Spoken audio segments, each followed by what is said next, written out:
ko lang nakarating yung balita tungkol doon sa pulis sa Tarlac na may pinatay na maglola. So, tinatanong lahat, ano daw ang pakiramdam ko? Ano daw masasabi ko? Well, based on kung ano yung nakita ko na dyan, puro sila against doon sa ginawa ng pulis. Well, noong tiningnan ko naman saan nag-ugat, well, at talagang tiningnan ko talaga kung ano yung pangyayari, mga ganon, eh talagang mga pasaway nga naman kasi yung maglola, okay? Lalong-lalo na nung lumapit yung anak at sinabi na, my father is a policeman. So, meaning to say, mas alam nung bata na dapat igalang ang pulis, okay?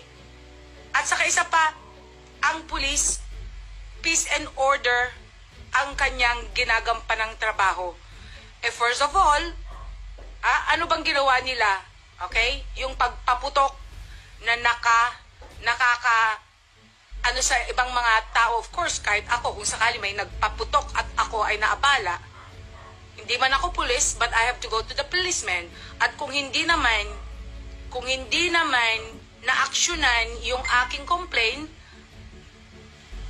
at dahil wala palang pakialam itong mga ikino-complain sa pulis, walang paggalang, of course, that would be a big question on my part. Diba?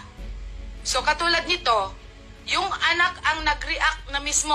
Nakikita ko nagbi-video siya, hanggang sa nakita na niya na talagang wala na talagang paggalang sa pulis tong maglola, hanggang sa hindi na nakapagtimpi yung bata, lumapit, my father is a policeman, let it go.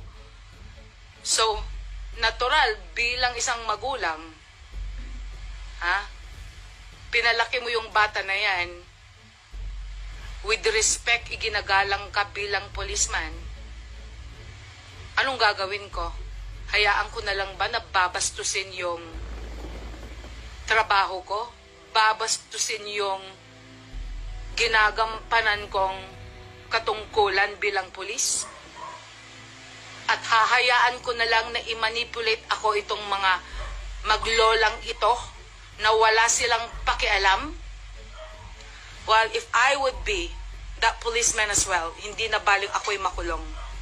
Ayaw ko lang na mapahiya at mawalan ng dignidad yung trabaho ko bilang pulis na nagme-maintain ng peace and order. So, pamamagitan ng ginawa niya, kung yun na lang ang way para mapatahimik to maglola, then he did his thing. That's what I think.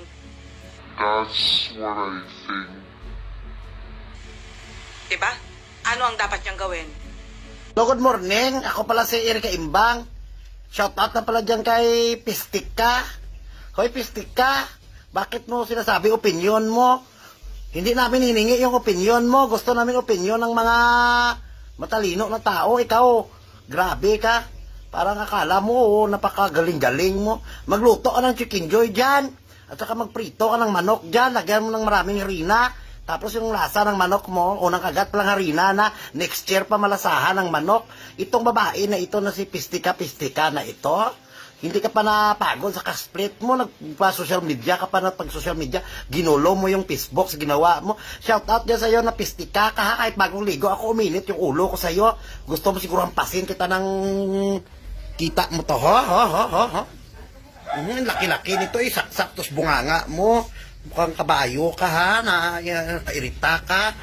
Gusto mo lang, hindi mo muna tinanong ang gusto ng iba. Bakit ikaw ba nang may-ari ng buhay ng tao? Tandaan mo yan habang buhay ako dito, ipaglalaban kung katarungan namin dito, katarungan ng ibang tao. Kawawa naman si nanay. Plano ko pa sana kung hindi namatay yung matanda na binarel, kahit iregaluhan ko lang sa kulayan ko yung buhok niya ng dark brown, at saka si kuya kahit kung hindi namatay yon, kahit regaluhan ko lang sana ng pangpurga yun kasi ang payat ni kuya kaya hindi siya nakalaban. Itong si Mystica na ito, puro to pasikat ng mga video niya, puro galit siya na parang feeling niya matalino. Saan ka ba nang galing? Pariyo lang tayo dito, na-graduate siguro ng ALS. Ako galing akong United States of Calamite.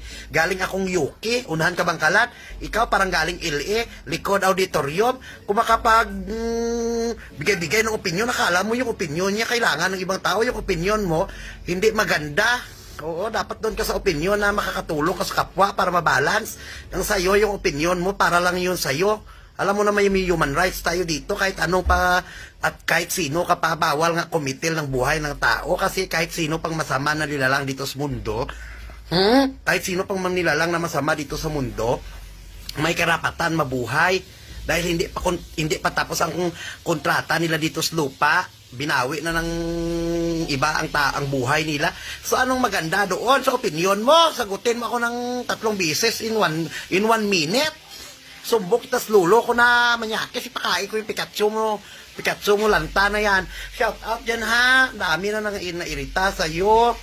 Dami na nagalit sa'yo. Kahit mga senior citizen irita sa'yo na minsan hindi na nagpi-Facebook. Yan nag-Facebook na lang sila para makita ka lang. Yawa man ka siguro. Oy. Shout out dyan sa'yo ha. Naku, kasya nga itong astres bunganga kung tigas-tigas pala ko, kahoy pala ito, buwisit ka ha, straight ha. Shout out yan sa iyo. Hindi namin hiningi yung opinion na. Hiningi namin yung opinion ng sambayanan na kawawa yung matanda, kahit sino pa yun, kahit gano'n lang yung matanda yun, hindi pa dapat mamatay yun kasi hindi pa mag New Year pa at saka magpapasko pa. Kahit sino dito sa atin na pinakamagaling, bawal talagang pumatay ng tao. Kahit nga mga aso, bawal patayin, mga ibon, kasi may animal rights. Sa'yo, parang simple lang sa'yo. Ang tapang-tapang dito, sumbong kita sa mga bubuyog namin dito sa Ataol. Ay, sa Ataol, sa Baol. Talaka, manis iya. Bisaya ako, Bisaya ako. Kagatin ko yung mo.